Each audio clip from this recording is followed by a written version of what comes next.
Na našem rybníku tam v ráji řas a vodníků, já sleduju totiž je zpovzdálí.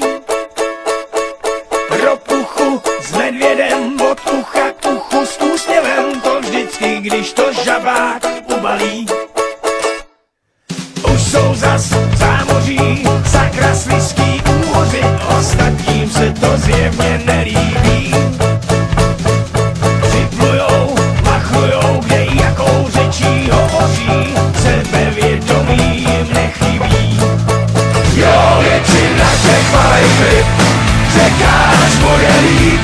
Nechtěj se plácat, vážně živořit a na dně žít. Hledaj svý místo na slunci, jak štiky na slunci. No prostě si chtěj holky přilečit.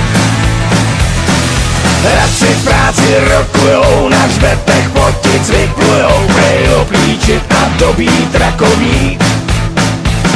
Šteble se šklebí na žáby, žáby si hrajou na dámy, hned kolem nekrav starý milovník.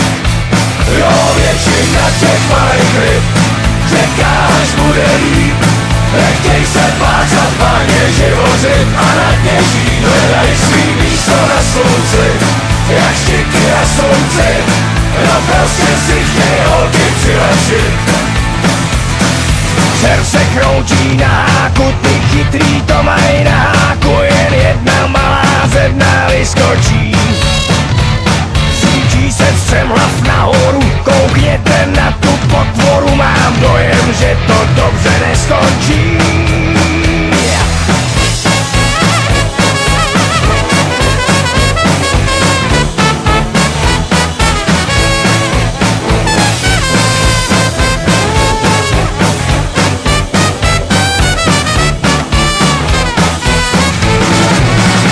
Většina těch malých ryb čeká, až bude líp. Nechtěj se plácat, vážně živořit a na dně žít. Hledaj svý místo na slunci, jak štiky na slunci. No prostě si chtěj holky přilečit. Jo, většina těch malých ryb čeká, až bude líp. Nechtěj se plácat, vážně živořit a na dně žít. Hledaj svý místo na slunci, jak štiky na slunci. No prostě si chtěj holky přilečit.